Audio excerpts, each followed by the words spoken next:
próxima mesa é uma sessão especial, não é um painel, é uma sessão especial, onde se vai analisar a operacionalização do Plano Nacional de Literacia em Saúde. Portanto, vamos agora passar para a parte prática e ver o que é que está a acontecer. E esta sessão pode prometer que tenha um debate interessante. A moderar este debate vai estar connosco o enfermeiro do Hospital do Barreiro Montijo, enfermeiro Nuno Simões. Vou dar aqui algumas indicações sobre ele, não todas porque era muita coisa, eu não consegui retirar tudo. Concluiu a licenciatura em enfermagem em 2009 e o curso de pós-licenciatura de especialização em enfermagem de reabilitação em 2015. Ambos os cursos foram tirados na Escola Superior de Enfermagem São Francisco das Misericórdias. Um ano depois concluiu o mestrado em cuidados paliativos na Universidade Católica Portuguesa. Senhor, penso que podem começar a dar palmas e podem prolongar-se. Sim, mais um bocadinho. Senhor enfermeiro, não sei se vai ficar cá, pode subir. Vamos também dar as boas-vindas para já a 3 pessoas que vêm da DGS, estão de alguma maneira relacionadas com a DGS. Já vi que está a ser micada a doutora Leonor Calhas Pinto, certo? Pronto, que é licenciada em Ciências da Alimentação da Nutrição e Alimentação, não é nada disso. É licenciada em Ciências da Nutrição pela Faculdade de Ciências de Nutrição e Alimentação da Universidade do Porto. Assim é que está certo, não é? Uma salva de palmas para a doutora Leonor, também. Também vão estar connosco a doutora Gisela Leiras, que tem um mestrado em Gestão e Economia de Serviços de Saúde da Faculdade de Economia da Universidade do Porto, certo? Médica de Saúde Pública. E Médica de Saúde Pública e qual é o terceiro? Se quiser colocar o cargo, chefe de divisão de Literacia, Saúde e Bem-Estar da DGS. Pronto, uma salva de palmas, ajudou-me. Last but not the least, a doutora Marta Melo, Médica de Saúde Pública... Marta Lemos, tem razão. Médica de Saúde Pública na Unidade de Saúde Pública do Algarve, é isso? É isso? Uma salva de palmas? Precisa do meu. Mas pode subir. E trocamos aqui, assim como quem não quer a coisa. Se calhar tem de puxar assim. Ok, pronto. E agora dou a palavra ao Sr. Enfermeiro. Está bem? A palavra é sua.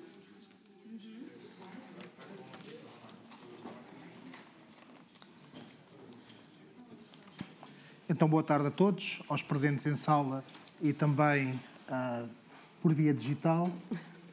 Agradecer também às convidadas para abordar aqui o Plano Nacional de Literacia em Saúde, que é importante, como já foi falado, não só na perspectiva do cidadão, mas também do cidadão profissional de saúde, que a promoção da literacia em saúde, dos profissionais de saúde, no sentido de promover a capacitação do cidadão em si, é necessária ser trabalhada e que temos vários desafios. Eu que coordenei a área da formação profissional a nível do Centro Escolar Barreiro Montijo durante 7 anos, conheço bem essa realidade, a dificuldade que existe a este nível, e falámos aqui em relação aos 3 níveis da literacia, a funcional até à crítica. Na formação profissional também temos, entre aspas, 3 níveis, podemos definir em nível básico, intermédio e avançado, e ninguém que estiver no nível básico vai conseguir também ajudar o cidadão a ter uma capacidade crítica na literacia em saúde. Mas começando aqui pela doutora Gisela Leiras, em relação a quais têm sido os principais desafios e as necessidades para a operacionalização deste plano nacional e o que é que a DGS tem feito a esse nível. Okay. Ora, antes de mais, boa tarde. Eu queria começar, obviamente, por agradecer o convite para estarmos aqui neste evento e que permitam-me também dizer que sinto um especial carinho porque tivemos aqui a curadoria científica e tivemos envolvidos desde o início também no planeamento deste evento, inclusivamente na sugestão que se realizasse hoje, no dia 1 de outubro, para assinalar precisamente o início do mês em que se celebra a literacia em saúde, e por isso deixar também aqui 2 parabenizações. Uma, a organização do evento, não só pelo evento em si, mas pelos 5 anos que celebram, aqui a Health News, E a outra, precisamente porque estamos num mês em que se deve sensibilizar e reconhecer o trabalho que é feito a nível da literacia em saúde a todos os profissionais que trabalham e que se sentem motivados para trabalhar nesta área, onde um dos desafios, e já lá vou, será certamente a falta de incentivo e de valorização, muitas vezes, em tudo o que é promoção da saúde. E fico ainda mais feliz por ver que hoje, aqui nesta plateia, temos a nossa divisão de literacia, saúde e bem-estar toda reunida e queremos estar aqui 2 dias afincadamente a trabalhar nas nossas estratégias e produtos que temos para sair em breve, incluindo o plano de ação, que também mostra, e agora vou ser um bocadinho provocatória, faço algumas perguntas que eu vi antes a perguntarem se a DGS tem mais para fazer, que temos, e a minha resposta espero que seja sempre sim. Há mais para fazer pela DGS, porque temos sempre por onde melhorar e é nesse sentido que nós queremos trabalhar, portanto, sim, temos muito mais, estamos a trabalhar nisso. Este evento, esta forma de trabalho e as pessoas que estiveram aqui presentes hoje e as mensagens que foram ditas já refletem isso e o percurso que queremos vir a desenvolver. Relativamente, eu vou dizer aqui 4 ou 5 do que eu considero os principais desafios à literacia em saúde. E para referir esses 4 ou 5, eu começo na premissa geral a todos eles, que é o conceito de literacia em saúde. Eu acho que está muito mal percebido e mal trabalhado. A literacia em saúde não é ter informação, não é compreender a informação apenas, não é uma receita simples de 4 ingredientes, não é de todo simples, e mesmo as receitas para seguir uma dieta, como sabemos, é muito difícil, senão teríamos muito menos problemas de obesidade. Literacia em saúde não é um direito individual, é um dever coletivo. E por isso, aquilo que eu diria como um dos principais desafios, precisamente pensando aqui no direito coletivo, é percebermos isto como um ecossistema, ok? E na parte que eu acho mais importante, que é do acesso. A parte de como é que vamos pegar nessa informação, naquela que já percebemos, naquela que nos deram, naquela que está acessível e traduzi-la na ação, fazer com que a nossa escolha seja a mais saudável, também porque me é permitido que assim o seja. E aí temos de trabalhar no âmbito das políticas de saúde e ainda temos um longo percurso a fazer e eu dou sempre este exemplo, de há 2 anos para cá, quando vi isto ao entrar em Lisboa e hoje, precisamente, estamos aqui na Universidade de Lisboa, por isso faz-me todo sentido dizer. Que entramos ali no Campo Grande, temos a biblioteca ali no Largo e o que é que está debaixo da biblioteca? McDonald's. Eu que estudava à noite, eu estudei aqui na Universidade de Lisboa, se eu saísse do meu estudo, o que eu ia fazer? Eu não ia procurar uma salada, nem algo mais leve para ir dormir, eu ia ao McDonald's porque é o que está acessível. E passando aqui a publicidade, é porque é o caso, mas poderia ser qualquer outra cadeia de fast food ou sem ser uma cadeia, mas se não tivermos, de facto, disponíveis as escolhas que são mais saudáveis, podemos dizer o que fazer, não vamos adotar o comportamento, senão não tínhamos médicos obesos, ou médicos ou profissionais de saúde, ou que fumam, ou qualquer outro comportamento que sabemos perfeitamente que é nocivo à saúde. E muitas vezes eu vejo também o termo literacia em saúde ser emprego quase como, e por isso é que disse que não é um direito individual, mas sim um dever coletivo, como uma responsabilização do utente. Não é a informação está acessível, hoje em dia lá está, até temos os chats muito mais até do que o Google e muita informação que podem aceder e por isso porque é que não sabe, porque é que não cumpre aquela informação. A culpa é dele. E temos que deixar de pôr este ónus no indivíduo e no seu comportamento e começar, de facto, a trabalhar com as ciências de comportamento e conseguir não só culpabilizar por uma ação, mas ir trabalhar a montante. É a tal questão também, pegando aqui no exemplo da receita e da obesidade, quando dizemos não é uma escolha só que se faz de eu sinto-me confortável em ter excesso de peso ou não, é reconhecido como uma doença e uma doença multifatorial, por isso é que, mais uma vez, tal como a literacia multifatorial, não é simples, não é uma questão de escolher apenas o alimento, é também uma questão de saúde mental e muitas outras que poderemos aqui falar. E, portanto, é pensarmos neste problema macro e, sobretudo, social e que tem que ter aqui um maior esforço a nível das políticas de saúde. Maior compromisso político e financeiro para haver investimento nesta área, sem dúvida, também traduzido nos nossos indicadores, ok? Já se falou aqui na questão da avaliação dos cuidados de saúde, não temos indicadores de literacia em saúde.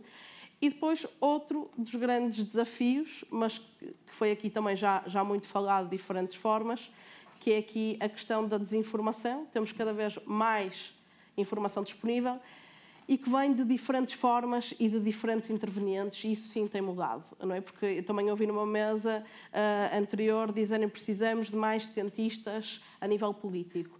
Mas, ironicamente, o que vemos agora acontecer é que a desinformação também vem dos cientistas, não é? Olhamos para os Estados Unidos e se pegarmos, se calhar, no principal cientista que teríamos, que está responsável pela área da saúde, também temos desinformação a ser perpetuada. Também temos estudos que são usados como metodologias duvidosas, e aqui também faltaria a literacia científica para toda a gente conseguir analisar os estudos e perceber a sua validade técnico-científica. Não basta que estejam nas referências, é preciso saber interpretá-los e reconhecer a sua validade e perceber, de facto, que passamos a ter aqui um problema maior. Não temos a desinformação só a vir de pessoas fora da área da saúde, também temos desinformação a vir da área da saúde e daquelas entidades que nós normalmente dizemos são os principais responsáveis do país. Nós não acreditamos, infelizmente em Portugal temos outro cenário, mas não acreditaríamos que o principal responsável do país,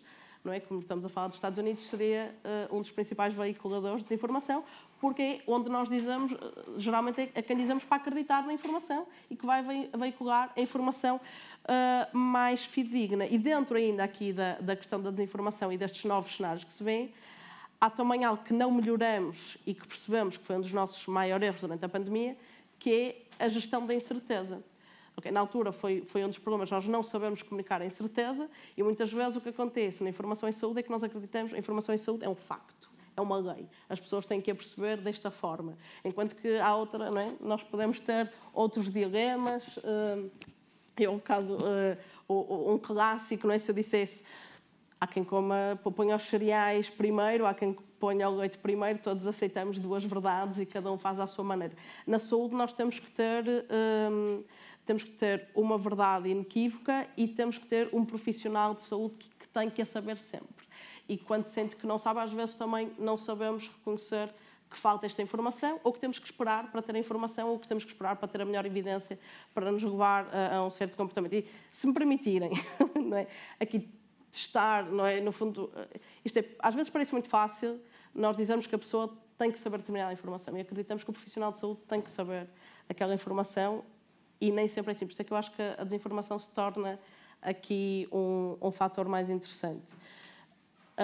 Se eu dissesse, aqui nesta plateia temos poucas pessoas, para mim é óbvio, nem toda a informação é óbvia para todos os profissionais de saúde, mas para mim é óbvio que não é um problema que alguém que fez a vacina da gripe tenha gripe a seguir, é perfeitamente normal, porque é uma vacina viva e por isso a seguir pode ter sintomas de gripe e não é um problema. Ou alguém me acharia que não é? Porque se calhar há pessoas que, antes de eu dizer isto, podiam achar não, isto não é verdade porque é uma vacina inativada. Alguém acharia esta... Não é? Nada contra o que eu disse primeiro, não é? Ou então, não é? Se eu dissesse a principal causa de mortalidade em Portugal, não a bruta, que é o que geralmente vemos quando usamos os indicadores, é o principal utilizado. Mas quando padronizamos, quando vemos padronizada pela idade, são as doenças oncológicas. E muita gente achava que eram as doenças cerebrocardiovasculares. E a questão é, eu vi uma outra cara a torcerem-me o nariz, mas eu não vi muitas. Porque a desinformação também assume esta forma. Não é só a informação errada disponível, mas é se eu, que sou uma entidade credível, eu sou profissional da DGS, eu sou médica de saúde pública, eu sei o que estou a dizer, eu estou a dizer de uma forma muito convincente. A vacina da gripe é óbvio que vos pode dar sintomas de gripe porque é uma vacina viva, mas não é. Ambas as informações que eu disse primeiro estão erradas. A vacina da gripe é uma vacina inativada e não pode fazer isto. E a principal causa de mortalidade padronizada são, de facto, as doenças cerebrocardiovasculares e não as oncológicas. E é isto que acontece. E é isto que também os principais transmissores de fake news e os influencers sabem muito bem utilizar estratégias de marketing e de comunicação, dizer com toda a convicção, afirmar-se, e então eu, aqui uma pessoa com uma determinada reputação, e as pessoas vão-me dizer que sim, não é? Eu vi algumas caras a dizerem que sim, mas não. E é isto que nós temos que começar também a conseguir trabalhar cada vez melhor, e é um dos nossos desafios, é utilizarmos as estratégias de marketing social, utilizar estratégias de comunicação também a nosso favor, e aí sim a DGS tem um longo trabalho a fazer nesta área da comunicação para trabalhar melhor e fazer face a estes desafios. Não sei se quer que agora... Eu sei que me fez 2 perguntas. Desafios e o que é que a DGS tem feito. Não sei se quer que espaço já o que é que a DGS tem feito. Sim. Ok. Peraí, só para ir gerindo o tempo e não me alongar. O que é que a DGS tem feito? Primeiro, diagnóstico. Medir os níveis de literacia em saúde. Pertencemos ao consórcio do EMPOL, aplicamos o HLS, que é o Health Literacy Survey, para perceber os níveis de literacia da nossa população. Algo que também estamos a fazer é, não somos apenas nós que aplicamos este questionário, há muitas equipas, quer profissionais de saúde, outros, que aplicam este questionário a grupos específicos, nós aplicamos à população toda, e estamos neste momento, inclusivamente, o consórcio está a rever uma nova versão, a última que tínhamos era a 19, agora haverá a 21, que já vai incluir aqui também uma nova componente que é da saúde mental, que é importante avaliar. E também estamos a recolher, no fundo, a fazer um repositório de todas as pessoas que aplicaram este questionário para podermos utilizar essa evidência, portanto, a criar aqui um observatório de literacia em saúde, porque é importante trabalharmos cada vez mais com base na melhor evidência e para isso nós temos que ter os dados. Depois de termos os dados, o que nós queremos é planear a nossa intervenção e por isso mesmo fizemos o Plano Nacional de Literacia e aqui Portugal tem sido pioneiro, nós trabalhamos também de forma tentamos trabalhar com parceiros quer nacionais, quer internacionais, peritos na área e reconhecidamente Portugal foi aqui pioneiro na área de introduzir as ciências de comportamento, porque como disse, a literacia não se faz apenas de dar informação e temos cada vez juntar mais aqui a componente das ciências comportamentais para conseguirmos mudar comportamentos e, sobretudo, torná-los sustentados no tempo. Não quero mudar só, lá está, como a dieta que eu inicio no início do ano e comprometo-me a fazê-la durante 3 meses e depois acabou ali, não é? Portanto, temos que cada vez mais conseguir trabalhar com consciências do comportamento e neste plano definimos já aqui um conjunto de atividades que vão dar resposta aos grupos mais vulneráveis e às principais necessidades que nós identificamos. Temos aqui um projeto pelo qual também tenho um especial carinho, que começou durante a pandemia, que é o de mobilização social. Ou seja, trabalhar estratégias de ativação populacional e ter aqui uma rede de pessoas que sejam influentes numa determinada comunidade e que permita veicularem uma determinada mensagem. Aquilo que nós fizemos durante a pandemia, para a Covid-19, no fundo, identificávamos parceiros estratégicos e na altura era quem estava, sobretudo na rua, e quem comunicava com a população, portanto, bombeiros, forças de segurança, na altura também com a ordem dos psicólogos, a ordem dos farmacêuticos. Houve até uma altura em que se transmitia, se bem se lembram, houve elevada transmissão de Covid-19 nos locais de construção civil e, portanto, também fizemos especialmente dirigida a este grupo. Na altura, portanto, fomos identificando conforme também os picos que iam existindo, os grupos, os contextos geográficos e fomos trabalhando aqui em parceria e o que nós fazíamos era uma espécie de formação em cascata e dotação de materiais que pudessem utilizar para além de mantermos depois um canal aberto. Ou seja, termos aqui uma espécie de... em epidemiologia fala-se de epidemic intelligence, estarmos a recolher aqui informação a fontes informais e nós criamos aqui o nosso Health Literacy Intelligence. E foi isso que aconteceu. Portanto, primeiro nós dávamos a formação sobre a doença em si, é preciso perceber para se adotar as medidas, depois sobre as medidas e depois também sobre, lá está, a parte de como comunicar, porque essas pessoas iriam ser são os nossos microinfluenciadores que depois vão transmitir à sua comunidade essas mensagens. E nós tínhamos também que os capacitar para como é que vamos transmitir esta informação, as melhores técnicas, verificar que retiveram a informação. Portanto, foi essa a estratégia adotada. Depois de darmos essa formação, também dámos simultaneamente um conjunto de materiais que podiam utilizar e o mais interessante é que alguns materiais, muitos deles eu ainda vejo fixados em elevadores, com as medidas de prevenção e tudo, e foi nessas próprias formações que algumas pessoas nos identificaram quais eram as necessidades que estavam a ter, por exemplo, nos transportes públicos, eu lembro que foi numa formação que se falou disso, e que nós íamos precisamente adaptando a mensagem. Portanto, esta questão da reação rápida foi de uma forma mais mecânica e menos utilizando aqui ferramentas de inteligência artificial, mas que já foi acontecendo e que queremos manter.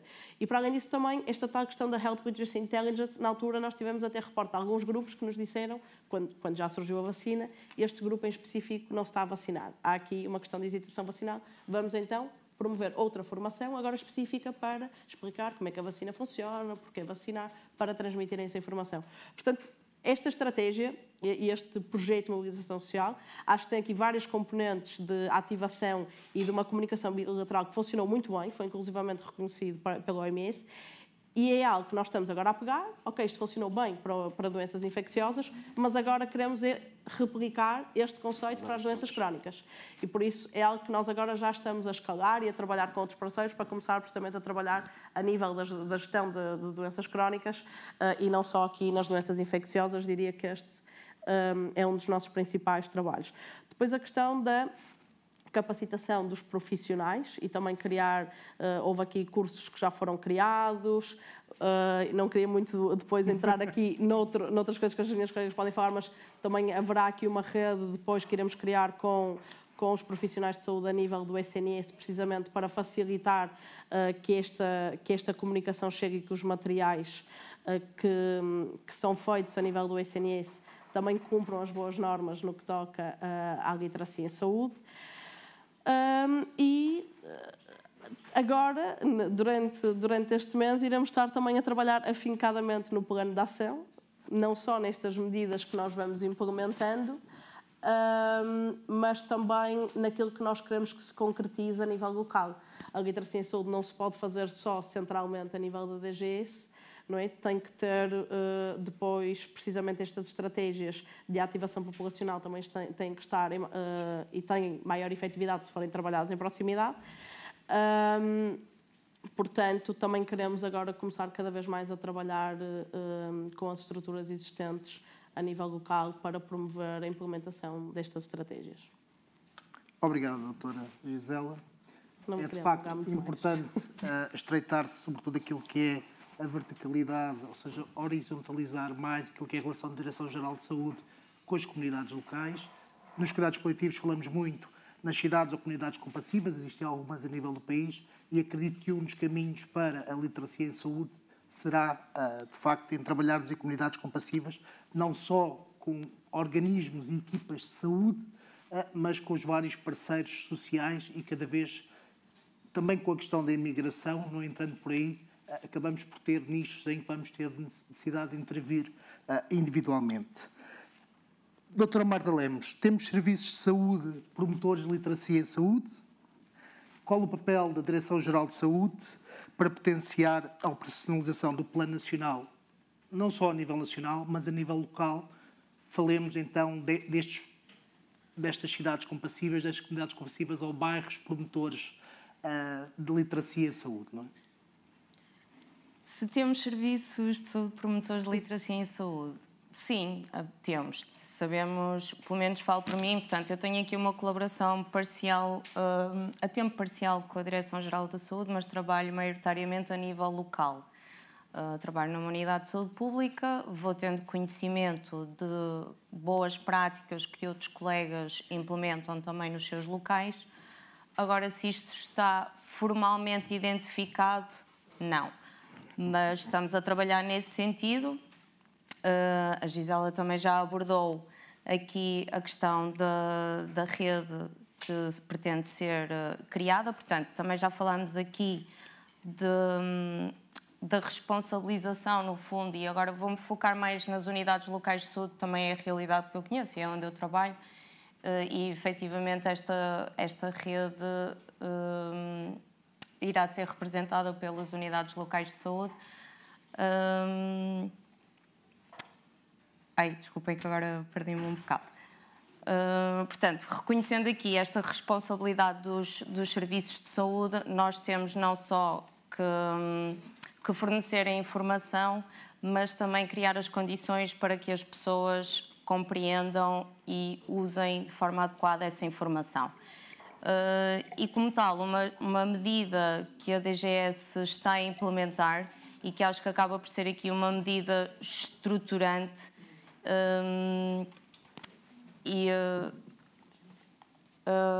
que poderá, no fundo, servir aqui como uma rede colaborativa e facilitar esta partilha de boas práticas, é então a constituição de uma rede nacional de literacia em saúde. Portanto, esta rede será representada pelas unidades locais de saúde,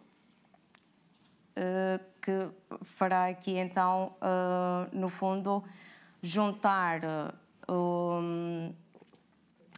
as pessoas, as equipas que no terreno conhecem melhor as necessidades de literacia em saúde da população.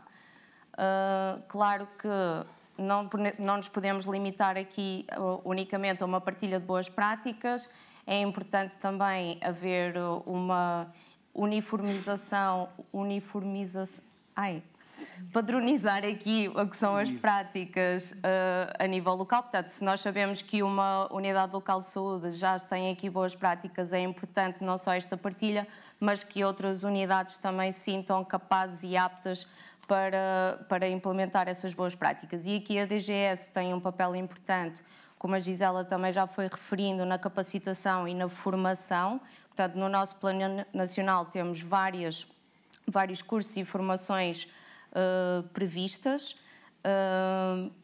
para capacitar não só profissionais de saúde, mas também outros agentes da comunidade. Portanto, o objetivo aqui é termos os vários setores da comunidade numa só voz, com uma linguagem clara e comum,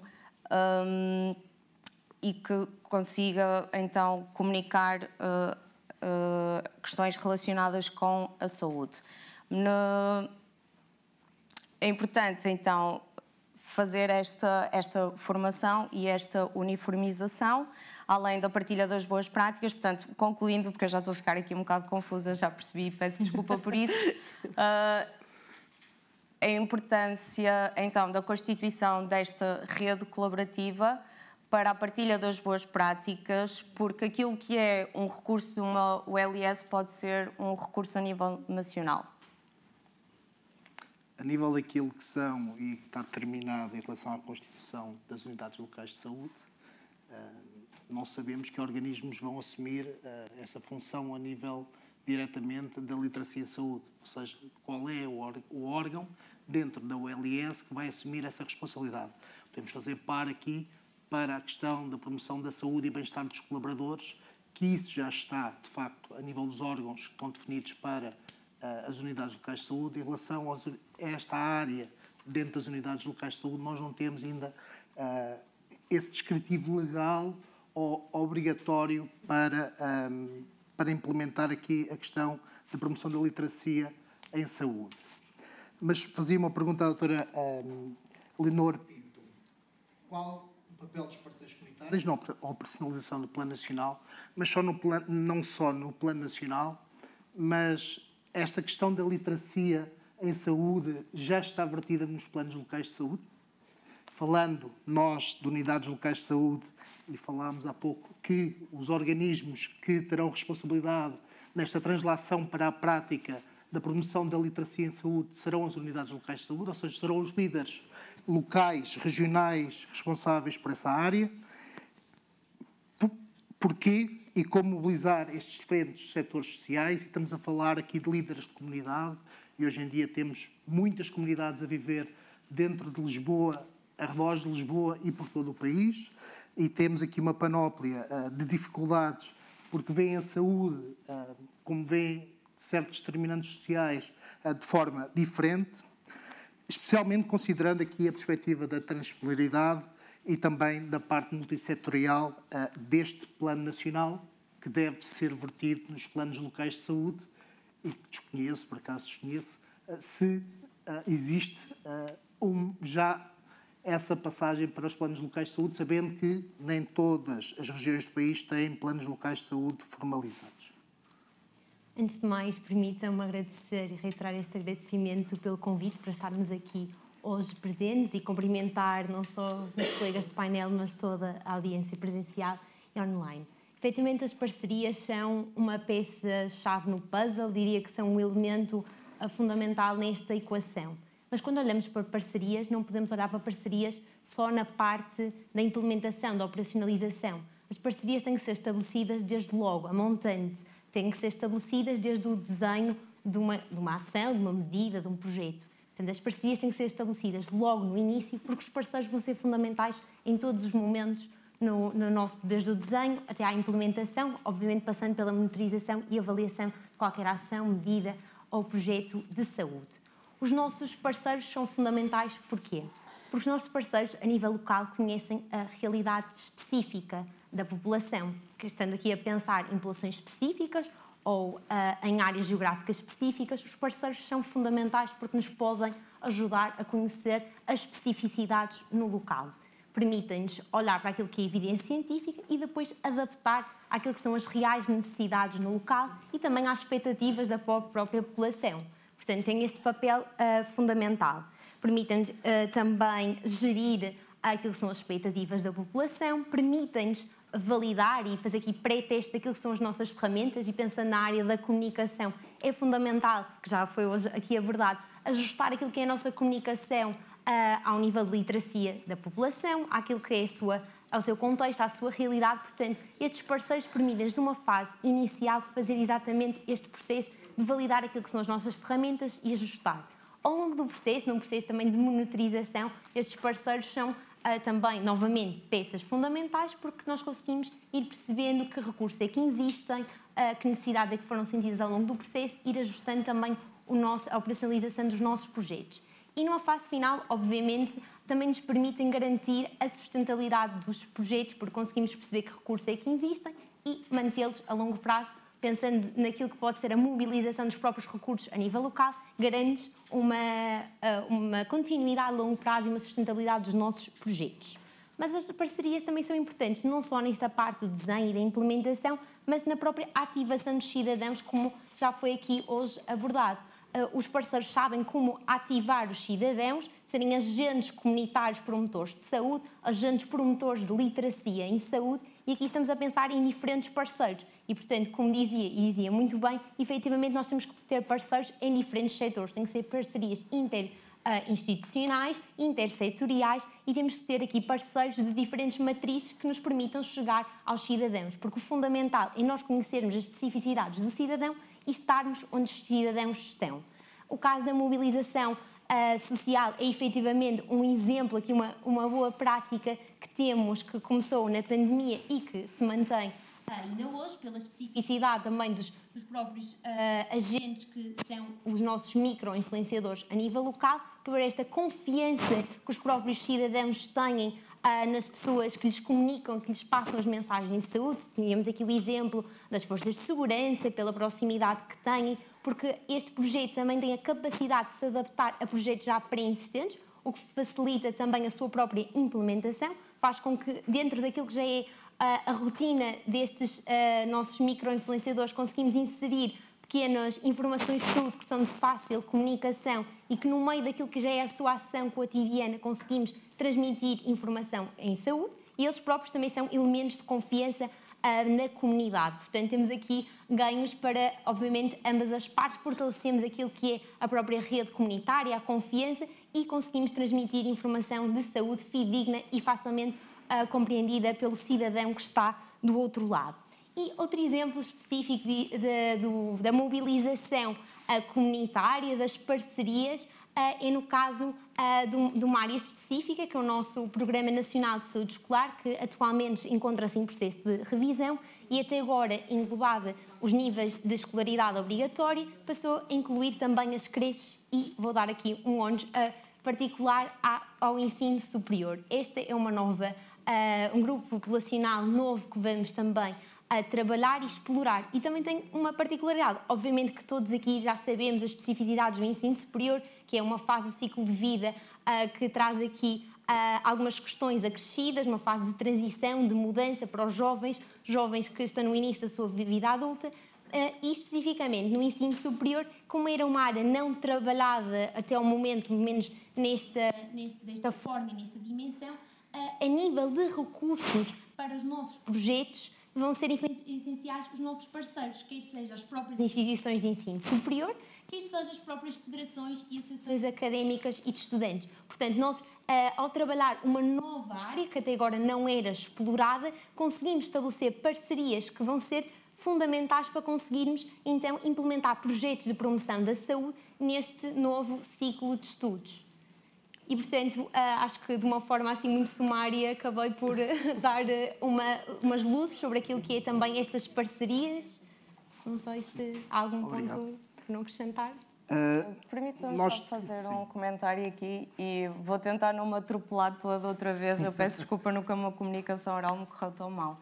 Mas estou bem, graças a Deus a DGS está bem representada aqui com os colegas, mas como colocou aqui a questão dos planos locais de saúde, queria só fazer aqui um comentário, porque nós temos que ver aqui o Plano Nacional efetivamente como um documento estratégico que foi baseado num diagnóstico feito para uma população nacional, com problemas identificados para uma dimensão nacional. Mas depois, como a Gisela também já referiu aqui, é importante que, a nível local, sejam identificadas aquilo que são as necessidades de literacia em saúde da população local. Portanto, nós temos que saber quais são os problemas, digo literacia em saúde, seja outros quaisquer, porque em termos do plano local de saúde até é dirigido para problemas de saúde no geral. Portanto, nós temos que saber quais são os nossos problemas da nossa população para dirigirmos as nossas ações.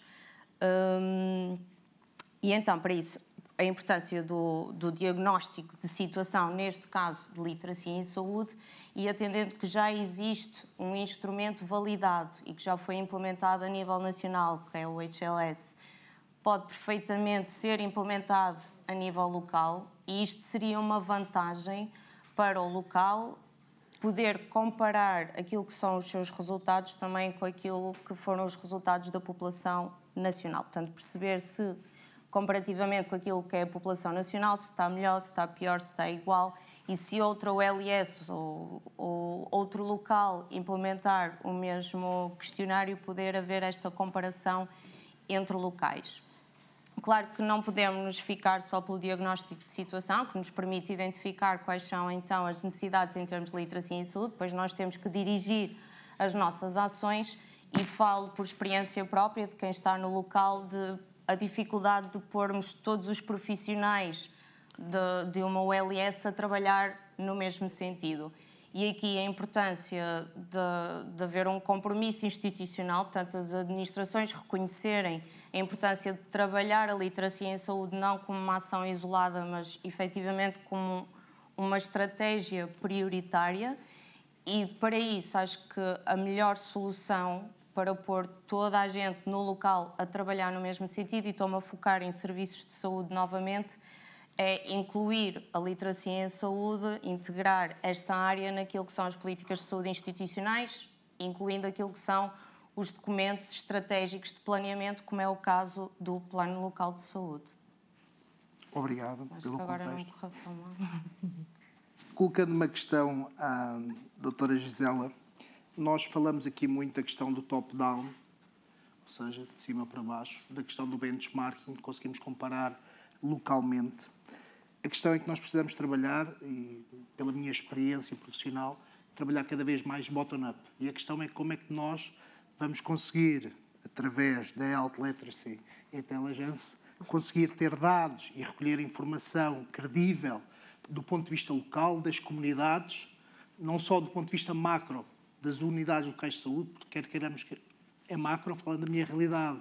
A minha OLS do Arco Ribeirinho tem 4 concelhos. Dentro dos 4 concelhos tem muitas realidades dispares, também.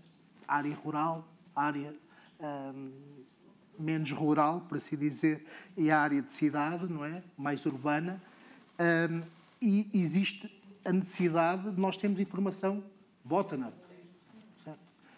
Os sistemas de informação também me permitem, hoje em dia, levantar essa informação, e posso falar de um caso específico que já investiguei sobre, que tem a ver, por exemplo, com o risco de pé diabético. O sistema não está a funcionar. Nós não sabemos, a nível nacional, qual é a população que tem baixo risco, médio risco e alto risco em muitos locais a nível deste país, apesar de ser um programa nacional desde 2010 que estes dados deveriam ser monitorizados, mas existe também pessoas que são seguidas depois por associações, como a APDP, que dificulta neste processo.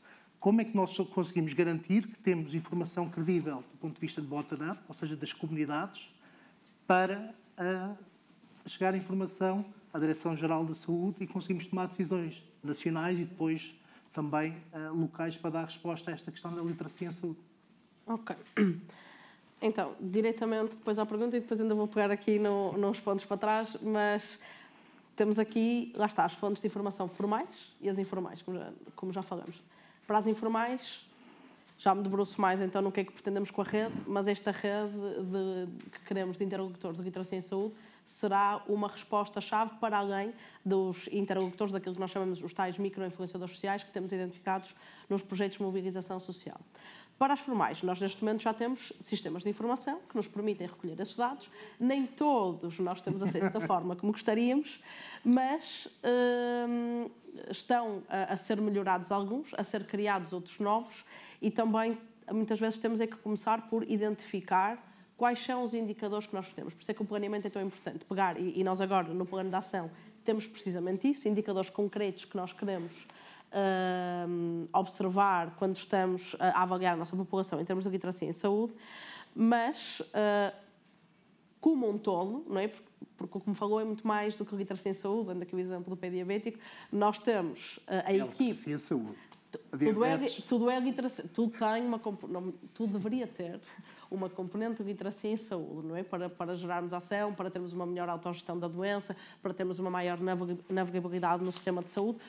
Temos sempre a componente de literacia em saúde, mas digo, não é um indicador exclusivo de literacia em saúde, ok? É um indicador clínico.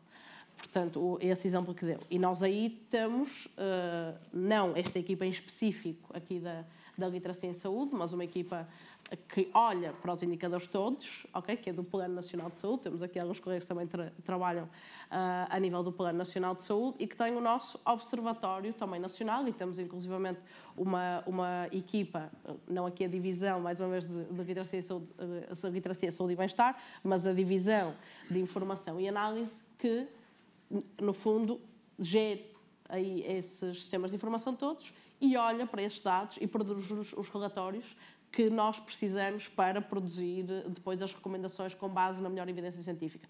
Posso dar o exemplo agora, precisamente, ao estarmos a trabalhar no programa de saúde escolar, o que nós fizemos foi um elencar muito grande de indicadores da nossa população em idade escolar, que existem disponíveis no BIMH, não vou entrar agora especificamente em todos os sistemas de informação que nós temos disponíveis a nível do SNS, e agora dizer quais é que nós queremos e com que periodicidade é que nós queremos estes dados. Portanto, temos que primeiro começar por esta parte do planeamento de para que dados é que eu quero observar. E outra coisa importante, que é os dados que eu quero observar, é sempre mais fácil aqueles que eu já tenho disponíveis. É quase quando queremos fazer um estudo, é muito mais fácil, digamos assim, mais rápido trabalhar com dados secundários do que primários.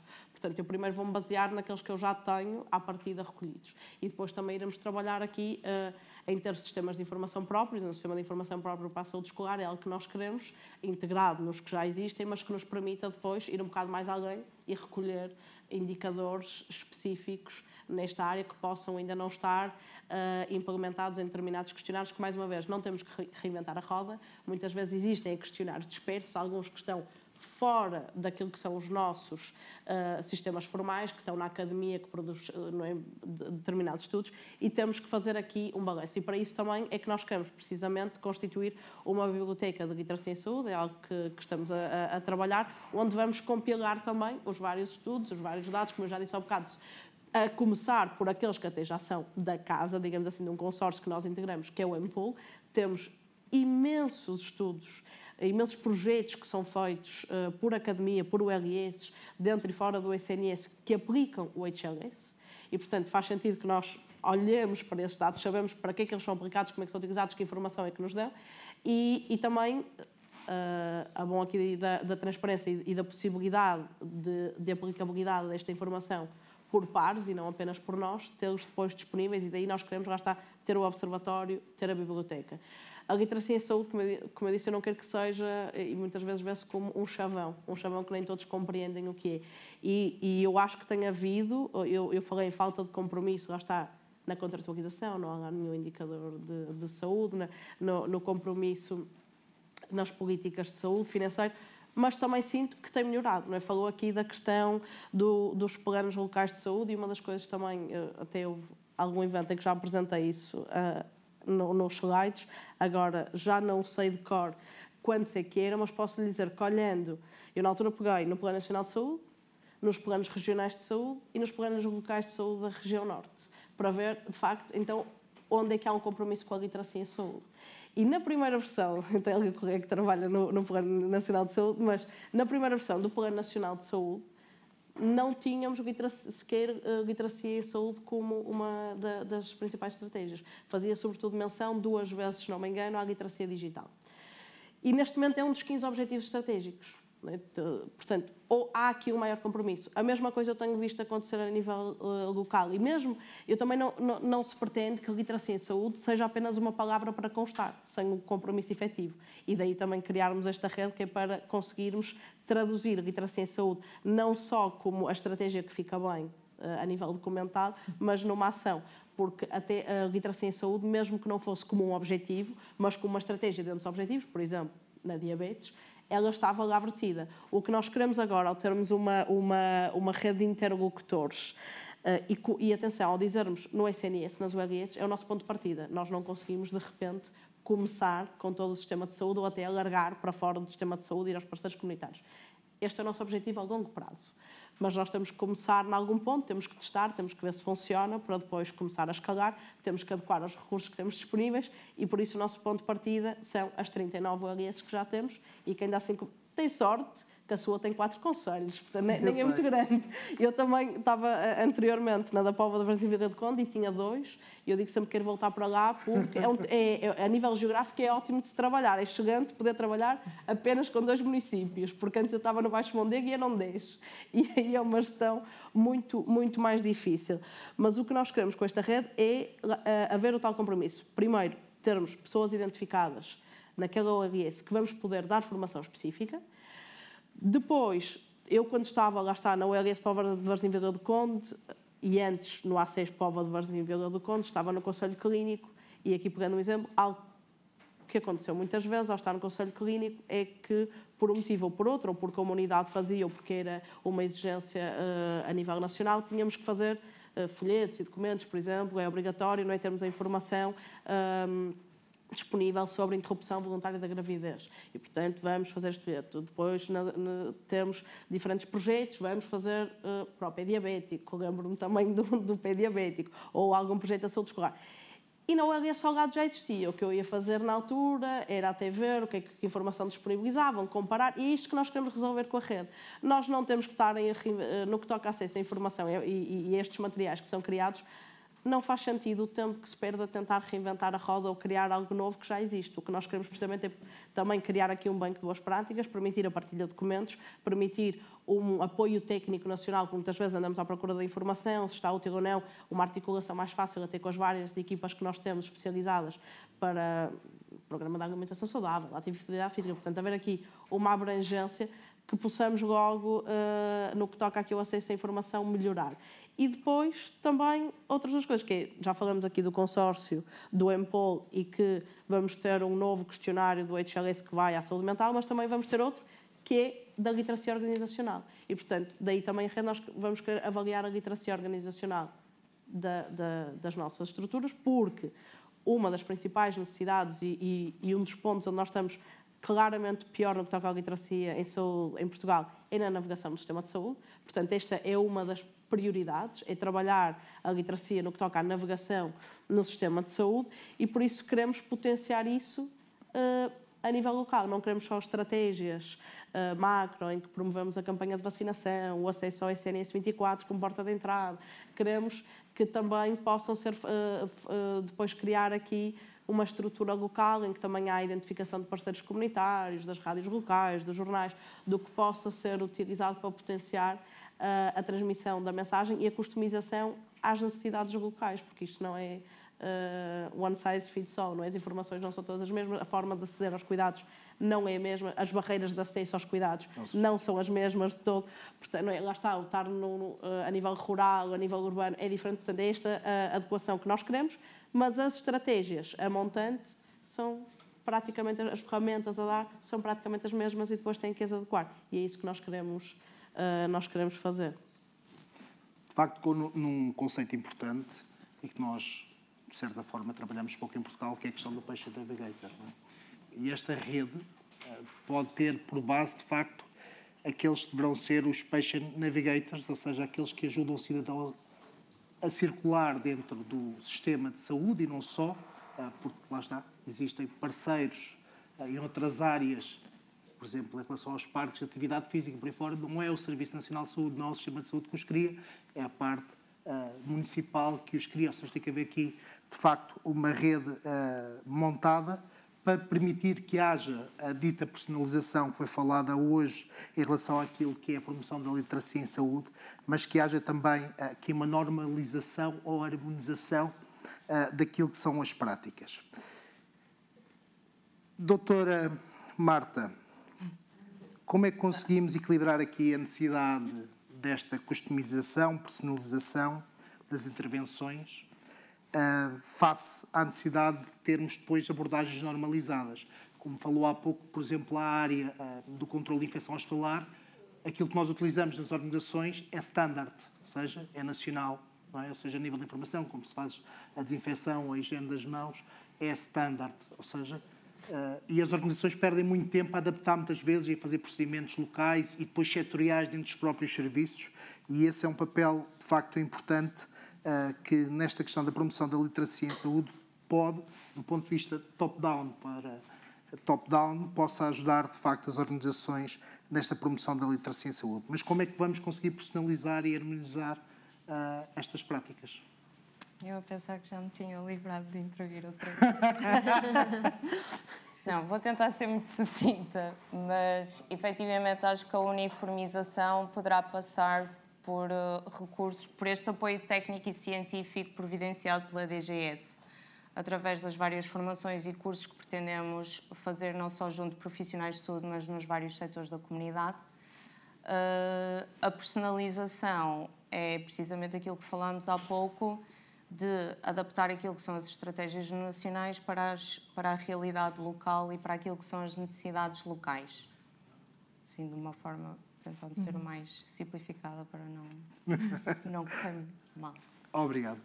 Doutora Leonor, a nível daquilo que é o compromisso para a sustentabilidade e como é que poderemos assegurar estas parcerias ao longo do tempo, e mais uma vez falo que esta questão da literacia em saúde não pode ficar fechada apenas dentro daquilo que são os limites ou as barreiras das nossas unidades locais de saúde, não é? Porque temos que ir, e eu estou ligado um pouco a isso neste momento, em relação às sociedades recreativas, aos clubes desportivos, que têm que ter um papel na promoção da literacia em saúde, e há bocadinho falou da questão da idade escolar até a idade universitária, das associações de estudantes também, mas temos aqui um papel social muito importante na promoção da literacia em saúde destas sociedades recreativas que perderam algum peso, na minha avaliação, a nível nacional, junto da comunidade, ou seja, nestas cidades, comunidades compassivas que deveriam ter um papel essencial, mas também nos clubes desportivos locais.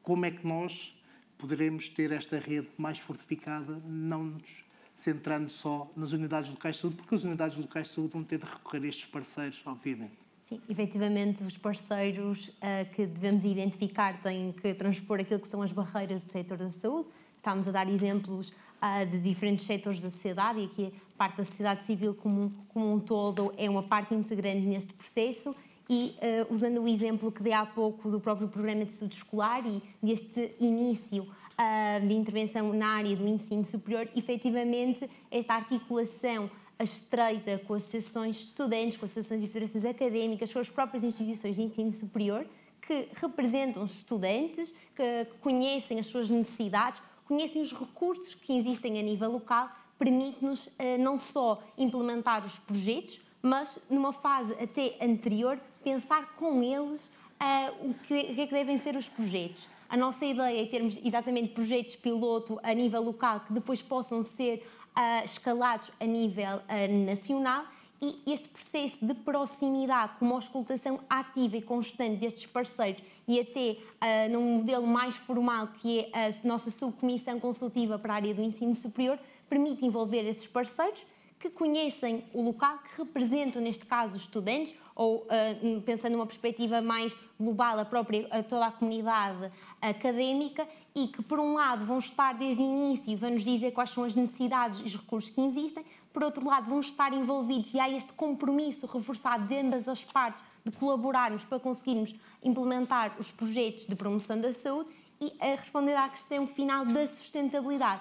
Pensando que os nossos projetos podem ter um tempo limitado no tempo, a utilização dos recursos locais é fundamental para garantir a sustentabilidade a longo prazo. Não estamos a acrescentar nenhuma camada extra, adicional, que complique os processos. Pelo contrário, nós vamos perceber o que é que existe, as necessidades, e vamos, com a evidência científica que temos e também neste processo de troca de boas práticas entre os membros da própria subcomissão consultiva, vamos conseguir potencializar os recursos em prol da promoção da saúde. Portanto, não estamos propriamente a complicar o processo, estamos a reorganizar em conjunto com os nossos parceiros para conseguirmos efetivamente ter projetos de promoção da saúde que sirvam os estudantes, a comunidade estudantil, mas num todo também numa perspectiva mais macro, que é isso que nós também pretendemos, toda a comunidade académica.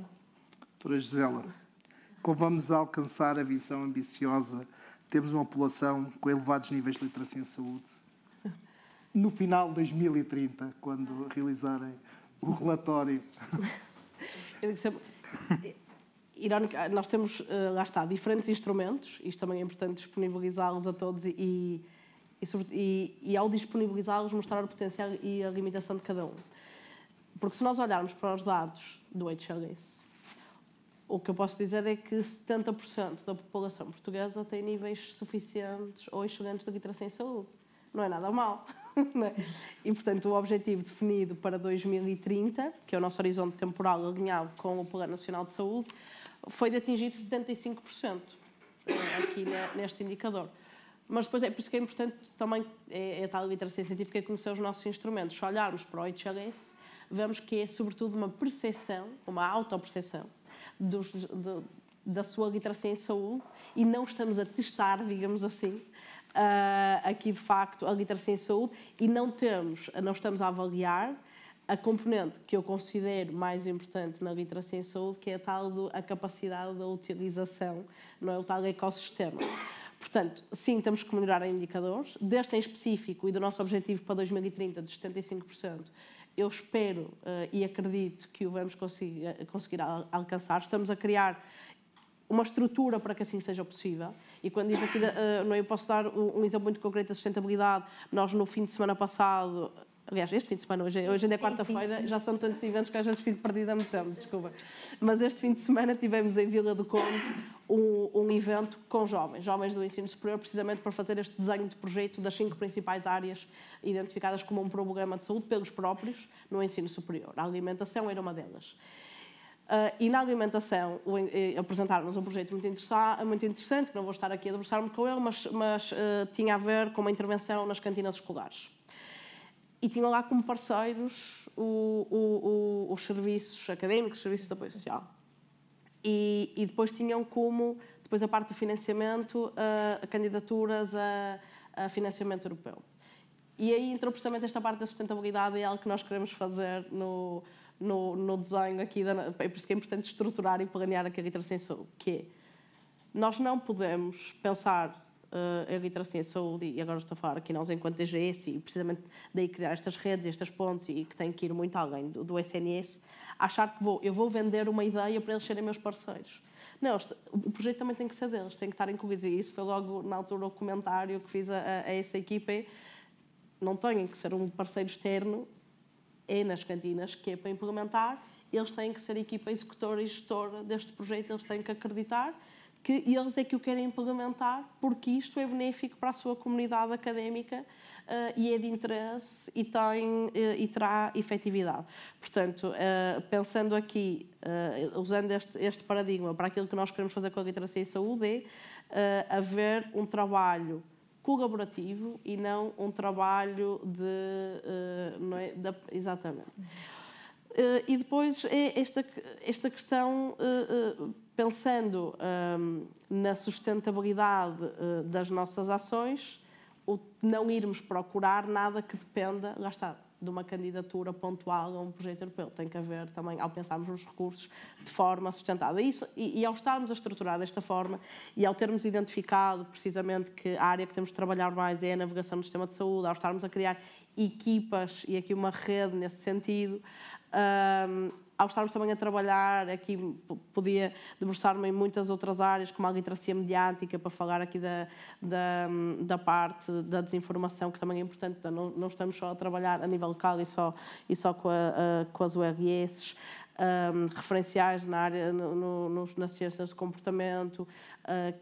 Portanto, há aqui diferentes estratégias que acredito, de facto, que até 2030 vamos conseguir ter este 75% no HLS e, sobretudo, que vamos ter também outras métricas que serão monitorizadas e que permitirão, não no final eu dizer que as pessoas têm maior literacia em saúde, mas que conseguiram aceder com maior facilidade a cuidados de qualidade, que conseguiram gerir melhor a sua saúde, que conseguiram e que estão a adotar melhores comportamentos de saúde e que por isso que no final de vida terão melhor qualidade de saúde, que é onde estamos pior, digamos assim, é em termos um final de vida, não só aumentarmos a nossa esperança de vida, mas depois os nossos últimos anos de vida terem qualidade. Exatamente. Portanto, são esses indicadores que eu espero ver refletido o impacto da intervenção na literacia em saúde, porque o fim último não é de todo um ganho apenas em literacia em saúde, é um meio para atingir um fim bastante maior, espero eu. Obrigado às três. Estamos em cima da hora, senão alguém me corta-nos os microfones. Por isso estávamos por encerrada esta mesa. Muito obrigado às três. Obrigada. E daremos então continuidade.